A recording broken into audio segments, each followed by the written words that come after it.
Pessoal, boa tarde. A verdade é o seguinte, ó, tô rouco completamente. Também não é pra achar ruim.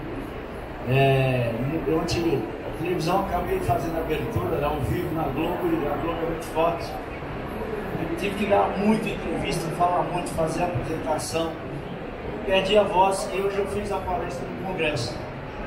Dificuldade para falar, eu preciso me recuperar. Mas não é problema nenhum, porque eu tenho gente muito mais competente do que eu, que é o chefe Marcelo, e quem vai dar aula literalmente para vocês, tá? Palmas pro chefe, gente, palmas pro chefe.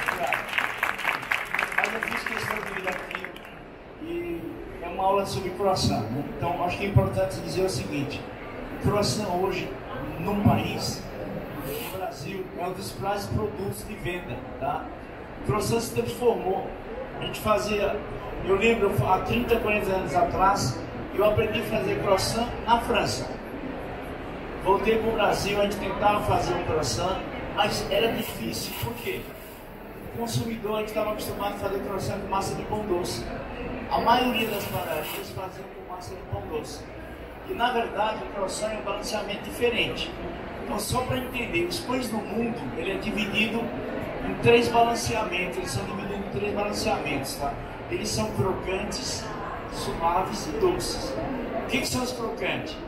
Baguete, ciabatta, italiano, pão francês, tem uma coluna enorme. O que são os suaves? Hambúrguer, hot dog, forno, etc. E os doces? Panetone, colombo pascal, pão doce, pisaguinha. Então só existem 3 colunas de pães no mundo. Onde está o croissant? Ele é macio, ele está no meio, é um pão suave, tá? E a gente fazia antes com massa de pão doce. Agora, qual a diferença? Tudo bem, amigo? Mas é a minha voz, não é o... Alô, tudo bom? Oi? Melhorou? Não, mesma coisa. Obrigado. Qual a diferença? Literalmente fazer um croissant bem feito, tá? E o Marcelo vai passar tudo isso.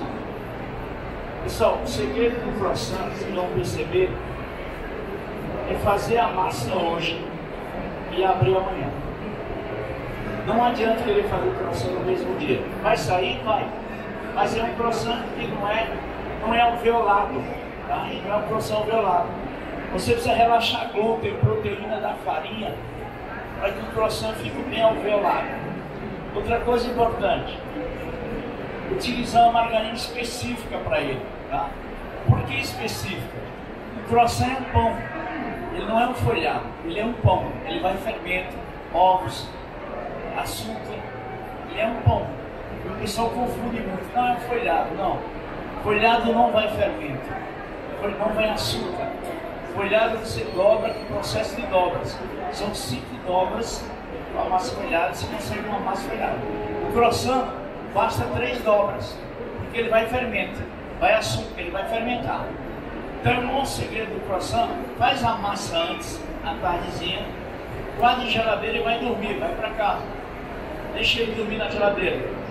Porque o glúten precisa relaxar para você poder ter facilidade na abertura, tá? Então ele vai crescer e ele fica alveolado. Agora, vocês sabem onde surgiu o croissant no mundo? Alguém sabe? Alguém sabe onde surgiu o croissant no mundo?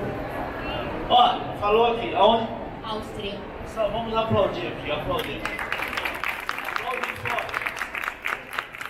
Muita gente pensa que o croissant surgiu na França, né? Realmente a França fez um trabalho de divulgação, de qualidade, de inovação do croissant para valer e consolidou. Mas o croissant surgiu exatamente na Áustria. E você sabe contar a história como foi, não? Então assim, ó, a historinha está escrita, estou repassando aqui. Né? Na época, eu não lembro exatamente o século, na época da guerra para valer, o exército turco quis invadir Viena. E eles eram muito fortes. E durante a noite, os padeiros estavam trabalhando. E perceberam que o exército cavou um túnel, estava invadindo. Invadindo através de túnel, invadindo Viena. Os padeiros à noite perceberam um barulho estranho. Imediatamente informaram as autoridades. Acharam estranho e informaram as autoridades. A partir desse momento, lógico que Viena providenciou e acabou evitando, né, esse problema sério, que era invadir Viena durante a guerra. Em homenagem a tudo isso, aos padeiros, eles não fizeram dinheiro, prestaram homenagem, e eles, na verdade, fizeram homenagem. Eles fizeram uma meia-lua, que era exatamente a bandeirinha da Turquia. Tem a meia-lua?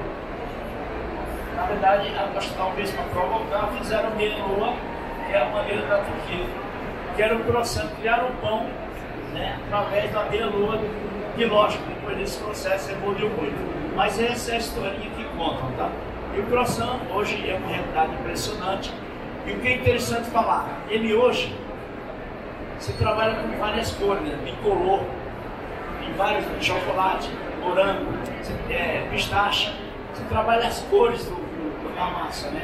Verdinho, chocolate, tradicional. Isso tem uma moda muito grande. Uma outra coisa importante, não é só o modelo do croissant, isso é uma massa básica. Então você cria infinidade de produtos com ela, tá? Quer dizer, não tenha medo de usar essa massa para outro tipo de produto. Não é só croissant, ela é uma massa básica.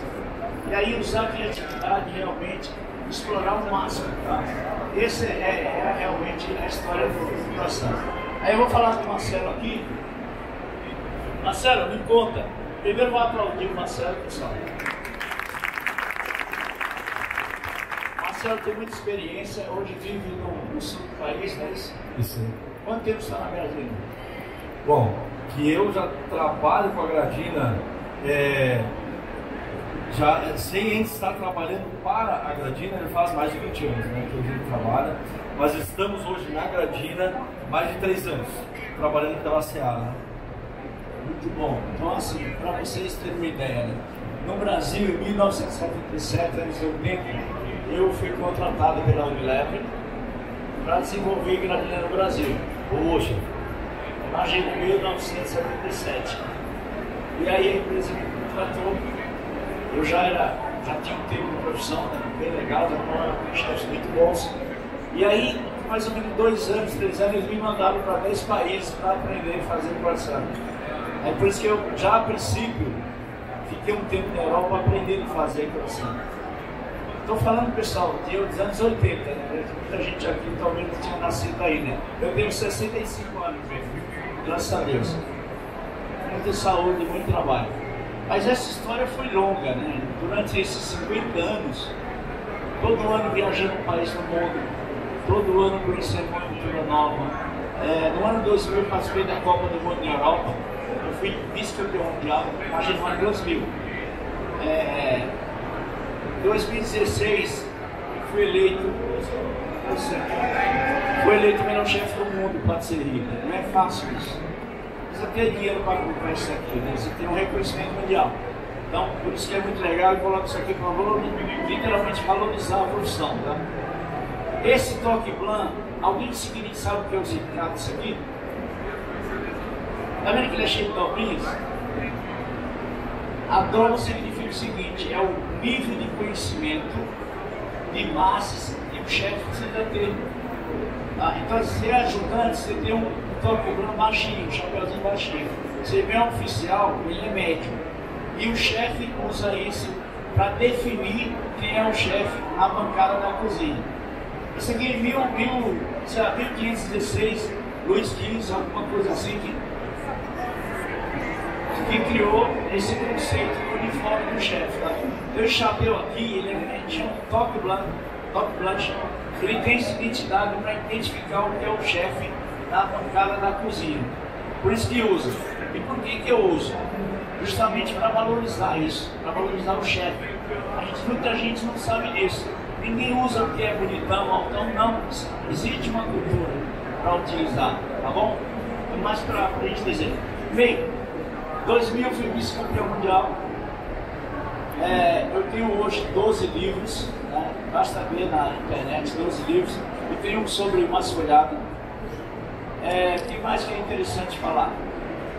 Quando o Papa esteve no Brasil, fui agente do Papa, fui recebido no Vaticano também. Eu acho que é uma história legal porque é católico. Uma outra coisa importante na minha vida. Em 2016, né, fui eleito quer dizer, é muito difícil. Quando foi agora dezembro desse ano, agora, final do ano, eu fui para a Alemanha receber um prêmio. Eles criaram um grupo seleto de chefes mundiais, tá? Meia dúzia de chefes do mundo. E agora eu faço parte desse grupo de seleto, recebi na Alemanha um prêmio.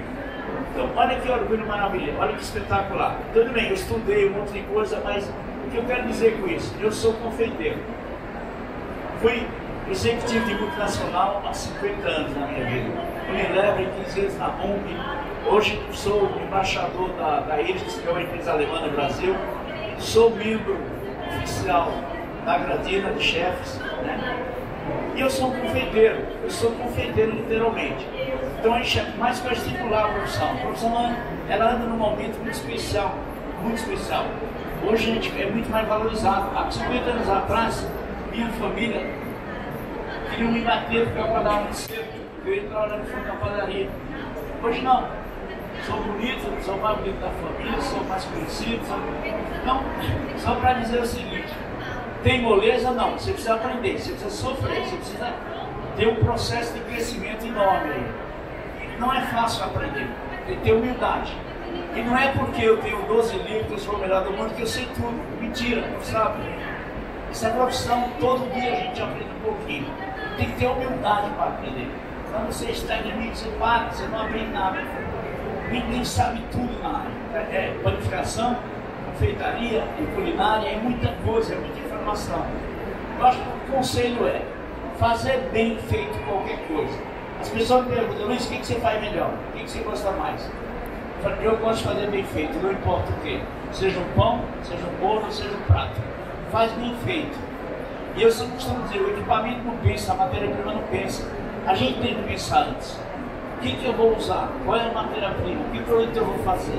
E a gente se organizar para isso. O chefe, ninguém é chefe na verdade. Chefe é uma consequência. Não tem treinamento para ser chefe. O pessoal fala, não, você vai fazer um Masterchef estudando. Não adianta. Se você não executa na prática, você não pode ser um chefe. Não é um ano de faculdade que vai se transformar em chefe. Não tem isso. É a humildade de ir para a cozinha lavar panela há quase 5 anos. Para muita gente jogando panela e eu lavando. Mas eu sei aprender a lavar panela, aprendi a lavar o espaço de trabalho, né? Aprendi a fazer um creme, aprendi a fazer uma base. A confeitaria, vocês entenderem, como é que ela é definida no mundo inteiro? São bases, recheios e coberturas. No mundo inteiro é bases, recheios e cobertura. O que é uma base? Massa folhada é uma base. Massa de tortinha, massa fora é uma base. Massa de bomba é uma base. Então, assim, são bases, recheios, chantilly, creme pâtisserie, tem uma infinidade de recheios. Cobertura a mesma coisa, chocolate, chantilly. Então, é só pensar o seguinte, ó, bases, recheios e cobertura. Mas não para aí. Tem um acabamento, né? Então, assim, um bom confeiteiro, um bom profissional, ele tem que fazer muito bem as bases, mas ele tem que saber fazer um acabamento perfeito. Não existe confeiteiro de alto nível que não sabe fazer acabamento. Não é fazer de qualquer jeito. O confeiteiro tem que ter gentileza. O confeiteiro tem que ter muito amor, muito capricho, muita dedicação, muita paciência, senão ele não consegue ser um bom confeiteiro. Mais uma vez, equipamento não pensa, matéria-prima não pensa. Nós vamos executar, nós temos que pensar. Mas assim, executar com qualidade, com amor, com capricho. E a confeitaria, na verdade, ele é o último prato a ser servido normalmente, né? Ele é o emocional. Um aniversário sem bolo não tem graça. Qualquer festa, qualquer jantar importante, sem uma sobremesa, não tem graça. Bolo de casamento. Então assim, a confeitaria é alto valor e ela está em momentos muito emocionais, muito importantes da nossa vida. Então assim, quem gosta de confeitaria, parabéns, se dediquem, procure conhecimento, procure bases. A base é tudo, tá? Tem que conhecer profundamente as bases. E o resto é prática, não adianta, não é teoria. É literalmente, quem joga bola tem que treinar. Quem joga voleibol tem que treinar. Confeitaria você tem que treinar para ser perfeito. Desejo muito sucesso. Espero revê-los aí em algum momento. Minha voz está acabando. Eu tenho que voltar, porque o pessoal me esperando também. Marcelo, contigo, muito obrigado. Olha, é espetáculo. Palmas pro chefe, gente. Palmas pro chefe. Merece. Desejo muito sucesso para vocês. Confeitaria. Paixão, amor, dedicação, carinho. Não tenha pressa. Outra coisa importante, só uma dica útil. Isso eu aprendi muito na Europa. Eu estudei em Lenotre em Paris. Eu aprendi muito na Europa. Quando vocês forem fazer confeitaria, preste atenção. Prepare o pão de ló, antecipe. Prepare o recheio, antecipe. Prepare o crocante, deixe pronto. Vai ter algum acabamento de chocolate em cima, prepare e deixe pronto. Se quer fazer o bolo, use o aro, porque o aro padroniza. Outra coisa importante, deixa montado na geladeira, porque ele concentra sabor. E ele fica mais fácil para você decorar também. Então trabalhe sempre antecipado, a confeitaria é isso. Quer ver uma coisa? Quando sobra um pedacinho de bolo em casa no outro dia, esse bolo está muito mais saboroso, não está mais saboroso? Então ele concentrou o sabor. Então trabalhe sempre antecipado. Outra dica importante: geladeiras. Geladeira de confeitaria. Não existe muita geladeira de confeitaria no Brasil, infelizmente. Se eu perguntar aqui, você não sabe dizer o nome. Qual é o nome da geladeira de confeitaria? A gente não vai saber, porque não existe. A geladeira de confeitaria, você tem que ter divisórias, tá? Você tem que ter divisórias para você poder estocar as massas. Massa folhada, massa de pão de ló, massa de eclair, massa flora.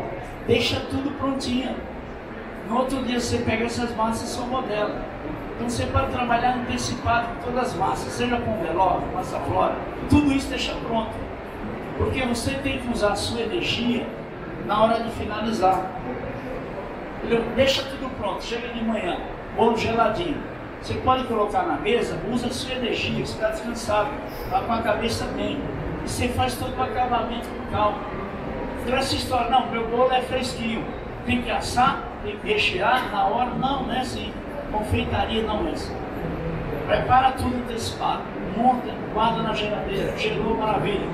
Você trabalha sempre antecipado. Muito obrigado, pessoal. Sucesso para todo mundo aí. Obrigado, pessoal. Obrigado. Obrigado. Marcelo, contigo. Obrigado, Marcelo.